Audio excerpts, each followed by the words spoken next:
राजा निरंजन एक युवा राजा थे। उनके राज्य का विस्तार बड़ी तेजी से हो रहा था, लेकिन उन्हें एक अजीब समस्या का सामना करना पड़ रहा था। एक बहुत ही सुंदर स्त्री बला की खूबसूरत, लेकिन वो सम्मोहन में बड़ी कुशल थी। उसने न सिर्फ इस राज्य बल्कि कई राज्य में अपना जादू चला रखा था। सम्मोहित करके वो लोगों से कुछ भी काम कराती थी। राज्य में चोरी, लूटपाट और खून आम बात हो गई थी उस स्त्री का, लेकिन अभी तक कोई पता नहीं लगा पाया था, ना ही ठीक से उसके बारे में कोई बता पा रहा था। आए दिन राजा के सामने कोई ना कोई याचना लेकर राजमहल आता था। राज्य में चर्चा थी उस स्त्री का अंतिम शिकार राजा होगा, क्योंकि राजा को सम्मोहित करके वो राज्य की रानी बनना चाहती है। तब से राजा की सुरक्षा भी और बढ़ा दी गई। एक दिन एक भाई अपनी बहन के साथ राजमहल आया। दोनों की हालत बहुत खराब थी। भाई अपने बहन के माथे पर हाथ रख आया था। बहन घायल थी और वो जन्म से ही बोल नहीं पाती थी। राजमहल में उसे जाने नहीं दिया गया। सैनिक ने उसे द्वार पर ही रोक लिया। राजा ने दूर से यह देखा और उन्हें पहले उपचार के लिए राजमहल के उपचार केंद्र में भेजा गया। राजा ने स्वयं उपचार केंद्र जाकर उन्हें देखा। भाई और बहन दोनों रो रहे थे। रोता हुआ भाई बोला कि मैंने बड़ी मुश्किल से इसके विवाह के लिए स्वर्ण आभूषण बनवाए थे, लेकिन वो सम्मोहिनी हमें सम्मोहित करके सारे आभूषण लेकर चली गई। मेरी बहन मुझसे ज़्यादा सतर्क थी। इसने उसकी आंखों में ना देखा, इसलिए जब वो आभूषण छीन रही थी तब इन दोनों ने छीना झपटी हुई और इसकी यह हालत हो गई।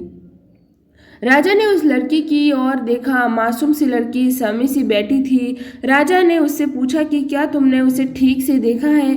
उसे पकड़ने में हमारा सहयोग कर सकती हो? उसका भाई बोला, सरकार, यह जन्म से ही गूंगी है, बोल नहीं सकती है। राजा ने उससे पूछा, क्या नाम है तुम्हारा? बहन बहन बोली, सरकार, इसका नाम बाती है और मेरा मंगल है। राजा उस समय वहां से चला गया, लेकिन उस मासूम लड़की का चेहरा और रोना उसकी आंखों में घूमता रहा।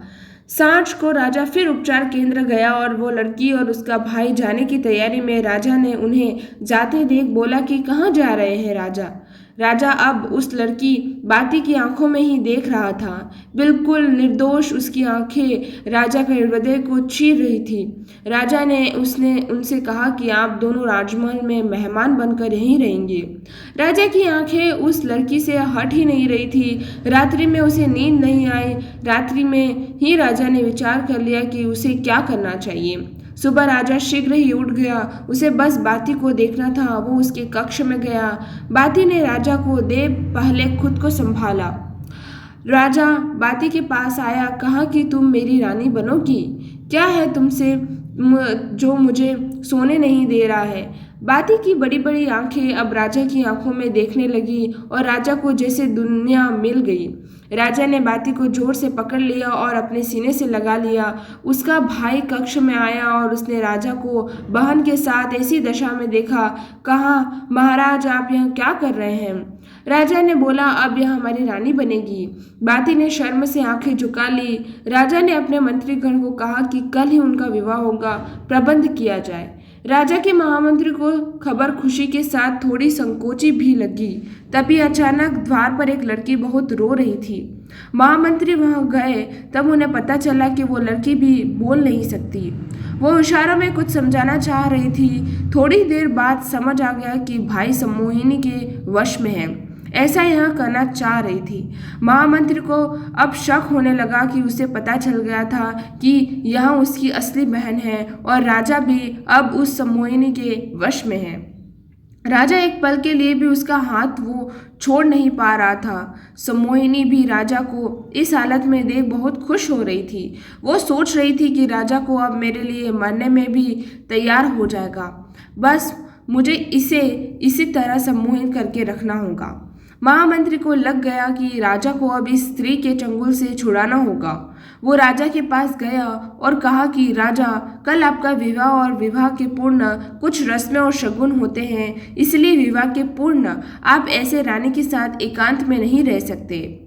उस स्त्री ने महामंत्री की ओर देखा, लेकिन वो आंखें नीचे करके ही रहे। उन्हें पता था कि अगर एक बार भी उनकी आंखों में उसने देख लिया तो वो भी उसके वश में आ जाएंगे। राजा नहीं माना। फिर महामंत्री ने कहा कि यहाँ सब मैं आगे आपके विवाह के सफल होने के लिए ही और फिर एक रात्रि के बाद उसके बाद पूरा जीवन पड़ा है। राजा अब मान गया, जाने को तैयार हो गया। सम्मोहिनी की विवशता थी कि वो कुछ बोल नहीं सकती थी, इसलिए कुछ बोल नहीं पाई और राजा कहाँ से चला गया। महामंत्री राजा को उनके कक्ष में ले गए। उन्हें पता था कि राजा को सच बताने के कोई फायदा नहीं है, क्योंकि राजा उनकी बात नहीं मानेगा। उन्हें किसी तरह से सम्मोहिनी के मुंह से कुछ बुलवाना पड़ेगा। इसीलिए उन्होंने कहा कि राजा, अब से मंडप तक रानी आपको देख नहीं सकती, नहीं तो बड़ा अनर्थ हो जाएगा। इसीलिए मैंने निर्णय लिया कि हमें रानी की आंखों में काला कपड़ा बांधना होगा। और राजा की हालत एक पागल से कम नहीं रह गई थी। उसने कहा, आपको जो सही लगता है करे, लेकिन कल मेरा विवाह कराए और अधिक विलंब नहीं करे। महामंत्री ने कुछ महिला को उस सम्मोहिनी के कक्ष में भेजा, जिन्होंने उसकी आंखें काले कपड़े से बंद कर दी। साथ ही 2 स्त्री वहीं रह तक कि वो खोल नहीं सके। सम्मोहिनी विवश थी कि क्योंकि वो बोल नहीं सकती थी, वरना उसका भेद खुल जाता, इसलिए वो चुप रही। अगले दिन मंडप सजाया गया था। राजा आतुरता से वहाँ उसकी राह देख रहा था। दुल्हन को लगाया गया आंखों पर काला कपड़ा था। फिर मंडप पहुंचने पर कपड़ा हटाया गया। जैसे ही कपड़ा हटाया, सम्मोहिनी को कुछ दिखाई नहीं दिया, जिस कारण उसे पीड़ा और क्रोध आने लगा, क्योंकि उसकी शक्ति को आंखें में ही थी। वो जोर से चिल्लाई, महामंत्री, तूने मुझे अंधा कर दिया। ऐसा कहकर वो इधर उधर हड़बड़ाकर दौड़ने लगी। तूने मुझे अंधा कर दिया। सारा मंडप बिखर गया। राजा भी उसकी वाणी सुनकर जैसे नींद से जाग गया होगा।